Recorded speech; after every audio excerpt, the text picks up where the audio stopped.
ഈ വേറൊരു കാര്യം ചോദിച്ചോട്ടെ, 5 സീറ്റുകൾ പാലക്കാട് ഉറപ്പിച്ചെന്നാണ് UDF വിലയിരുത്തുന്നത്. അവരുടെ എങ്ങനെയാണ് 5 സീറ്റ്, ബാക്കി സാധ്യതയുള്ള സീറ്റുകളുണ്ട്, 5 സീറ്റുകൾ ഉറപ്പിച്ചു എന്നുള്ളതാണ്. അപ്പൊ അതിൽ എന്താണ്?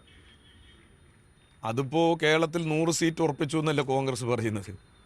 അതൊരിപ്പോ ഒരു തമാശ രൂപത്തിലല്ലേ പല മാധ്യമങ്ങളും തന്നെ കാണുന്നത്, ഒരു പരിഹാസ്യം പോലെയല്ലേ കാണുന്നത്. അതാണ് ഈ കേരളത്തിലെ നിയമസഭാ തെരഞ്ഞെടുപ്പ് വരുമ്പോൾ നാം കാണുന്നത്. കാരണം കേരളത്തിലെ ജനങ്ങൾക്ക് വളരെ കൃത്യമായ ഒരു നിലപാടും ഓരോ മുന്നണിയെക്കുറിച്ചുള്ള ധാരണയുമുണ്ട്. ഇടതുപക്ഷ ജനാധിപത്യ മുന്നണി എങ്ങനെയായിരിക്കും ഈ കേരളത്തിൽ പ്രവർത്തിച്ചു കൊണ്ടിരിക്കുന്നത് എന്നുള്ളതെല്ലാം ഈ 10 വർഷക്കാലമായി ജനങ്ങൾ കാണുന്നതും അനുഭവിക്കുന്നതുമാണ്.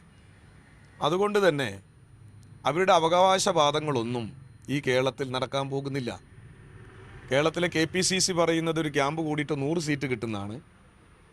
ഇപ്പോൾ പാലക്കാട് ജില്ലയിൽ 5 കണക്കാക്കിയിട്ടുണ്ട്.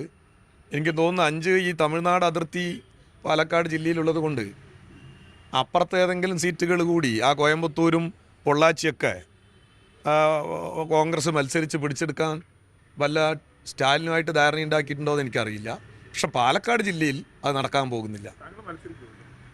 അല്ല, അത് അങ്ങനെ അതൊക്കെ ഞാൻ ഇപ്പോൾ പാർട്ടിയുടെ ജില്ലാ സെക്രട്ടറി അല്ലേ. പാർട്ടിയുടെ ജില്ലാ സെക്രട്ടറി മത്സരിക്കുമോ എന്നൊന്ന് ചോദിക്കണേലൊരു ഒരു ശരിയായിട്ടുള്ള ഒരു ചോദ്യമല്ല അത്. നിലവിൽ 2 സീറ്റാണ് UDFന്റെ കയ്യിലുള്ളത്. അത് തിരിച്ചു പിടിക്കാനുള്ള ശ്രമം ഇടതുപക്ഷം നടത്തുക. 2 സീറ്റ് ഇപ്പോൾ പിടിക്കാൻ വേണ്ടിയിട്ടുള്ള നല്ല ഇടപെടൽ ഞങ്ങൾ നടത്തിക്കൊണ്ടിരിക്കുന്നത്. അതിൽ പാലക്കാടും മണ്ണാർക്കാടുമാണ്. ഇത്തവണ ഈ 2 സീറ്റും പിടിക്കാനുള്ള ഒരു രാഷ്ട്രീയ സാഹചര്യം പൊതുവെ പാലക്കാട് മണ്ഡലത്തിലുണ്ട് എന്ന് നിങ്ങൾക്ക് അവർക്ക് നന്നായിട്ടറിയാം. അപ്പോൾ അതെല്ലാം ചേർത്തി ഞങ്ങൾ ആ സീറ്റ് ഇപ്രാവശ്യം പിടിച്ചെടുക്കുക എന്നുള്ള നിലയ്ക്ക് തന്നെയാണ് പോകുന്നത്. അതുപോലെ തന്നെ മണ്ണാർക്കാടും വളരെ നല്ല നിലയ്ക്ക് തന്നെ പിടിച്ചെടുക്കാൻ ഇടതുപക്ഷ ജനാധിപത്യ മുന്നണി വിജയിപ്പിക്കാനുള്ള നല്ല സാധ്യത പൊതുവെ ഉണ്ട്. അപ്പോൾ ഇപ്പോൾ ത്രിതല പഞ്ചായത്ത് തെരഞ്ഞെടുപ്പ് കഴിഞ്ഞപ്പോഴും ഞങ്ങൾക്കൊരു ആശങ്കയുമില്ല. 10 സീറ്റിൽ ഇപ്പോൾ ഞങ്ങൾക്കൊരു വലിയ പ്രശ്നങ്ങൾ കാണാനില്ല. നിങ്ങൾക്കും കാണാൻ കഴിയില്ല. കാരണം വാദത്തിന് വേണ്ടി വേണമെങ്കിൽ 2 സീറ്റിൽ ചെറിയ നേരിയ ഭൂരിപക്ഷം UDFനുണ്ട് എന്നൊക്കെ അവകാശപ്പെടാമെങ്കിലും അതൊന്നും ഇപ്പോൾ ബ്ലോക്ക് പഞ്ചായത്തിൻ്റെയും ഗ്രാമപഞ്ചായത്തിൻ്റെയും വോട്ടിംഗ് പാറ്റേൺ വെച്ച് കഴിഞ്ഞാൽ നെന്മാറ മണ്ഡലത്തിൽ ഞങ്ങൾ 10,000-ത്തിലധികമാണ് ഭൂരിപക്ഷം. വേണമെങ്കിൽ നിങ്ങൾക്ക് പരിശോധിക്കാം. അതുപോലെ തന്നെ തൃത്താലിയിലും ആ നിലയ്ക്കുള്ള ഒരു ചെറിയ ഭൂരിപക്ഷം.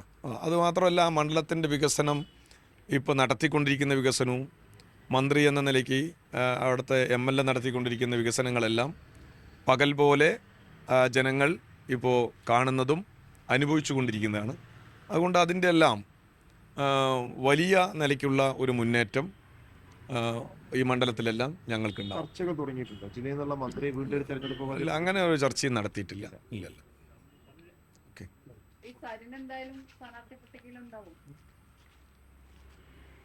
നിങ്ങൾക്ക് പ്രത്യേക താല്പര്യമുണ്ടോ? അല്ല, ഞാൻ ചോദിച്ചത് ആരൊക്കെ ഉണ്ടാകില്ല എന്ന് ഇപ്പോൾ പറയാൻ കഴിയില്ല. ഞങ്ങളതിൻ്റെ പ്രാഥമികമായ ഒരു ആലോചന പോലും നടത്തിയിട്ടില്ല. പത്തനംതിട്ടയിലേക്ക് ഇങ്ങനെ ചോദ്യം ചോദിച്ചപ്പോ ആരൊക്കെയാണ് സ്ഥാനാർത്ഥി എന്ന് വരെ പറഞ്ഞു ജില്ലാ സെക്രട്ടറി. അതെ, അല്ല, ഇനിയിപ്പോ സരി മത്സരിക്കുകയാണെങ്കിൽ ഇത്തവണയും പാർട്ടിഷൻ അനുവദിക്കും. എങ്ങനെയാണ് ചർച്ചകൾ? ഇതിലൊന്നും ഈ ചോദ്യത്തിനൊന്നും വലിയ കഴമ്പില്ലാത്ത ചോദ്യങ്ങളാണ് നിങ്ങൾ ചോദിക്കുന്നത്. മനസ്സിലായില്ലേ? അതായത് ആര് മത്സരിക്കുന്നത് എന്ന് പോലും ഞങ്ങൾ പ്രാഥമികമായി ഞങ്ങളുടെ ചിന്തയിൽ പോലും വരാത്ത കാര്യങ്ങൾ നിങ്ങളിങ്ങനെ നിങ്ങളുടെ ഭാവനയ്ക്കനുസരിച്ച് ഓരോ ചോദ്യം ചോദിക്കുകയാണ്. ആ നിങ്ങളുടെ ഭാവനയ്ക്കനുസരിച്ചുള്ള ചോദ്യത്തിന് ഉത്തരം പറയേണ്ട ആളുകളെ അല്ല ഞങ്ങൾക്ക് ഞങ്ങളുടെ പാർട്ടിയുടെ ഒരു ഈ തെരഞ്ഞെടുപ്പ് സംഘടനാ രീതിയുണ്ട്. ആ തലത്തിൽ അത് പരിശോധിക്കും, വേണ്ട സമയത്ത് അത് പ്രഖ്യാപിക്കും. നിങ്ങൾ പലപ്പോഴും ഞങ്ങളുടെ ചില 2 ദിവസം വൈകിയാൽ അയ്യോ അതാ വൈകിയിരിക്കുന്നു പറഞ്ഞ ആളുകളാണ്. അപ്പോൾ ഞങ്ങളെല്ലാം ഞങ്ങളുടെ സംഘടനാ രീതിക്ക് അനുസരിച്ച് തന്നെ ഇതെല്ലാം പ്രഖ്യാപിക്കുള്ളൂ. എത്ര വൈകിയില്ലെങ്കിലും CPMനും ഇടതുപക്ഷ ജനാധിപത്യ മുന്നണിക്ക് നല്ല എടുപ്പുള്ള സ്ഥാനാർത്ഥികളുണ്ടാവും. പോരെ?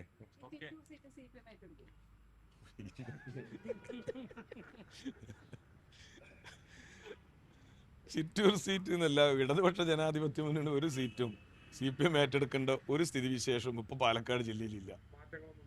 അല്ല, അതിൻ്റെ ഒരു സാഹചര്യം ഇല്ലല്ലോ. അതെല്ലാം നമ്മുടെ മുന്നണിക്കകത്തുള്ള ഒരു പാർട്ടിയല്ലേ.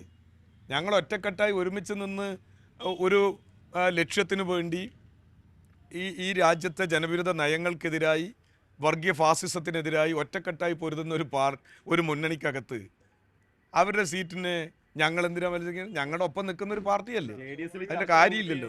മത്സരിക്കാനില്ല എന്ന് കൃഷ്ണൻകുട്ടിയുടെ പറഞ്ഞു ചെയ്തു. അല്ല, അവരുടെ പാർട്ടിയിൽ മത്സരിക്കാനില്ലെങ്കിൽ വേറെ ആരെങ്കിലും മത്സരിപ്പിക്കുകയായിരിക്കും ആ പാർട്ടി വേറെ ആരെങ്കിലും നല്ല നേതാക്കളെ ആ പാർട്ടിയിൽ മത്സരിപ്പിക്കുകയായിരിക്കും. ഇപ്പം അതിനെക്കുറിച്ചൊന്നും അങ്ങനെ ആലോചന നടത്തിയിട്ടേ ഇല്ല, ആലോചന നടത്താൻ ഉദ്ദേശിക്കുന്നുമില്ല പാലക്കാട് ജില്ലയിൽ.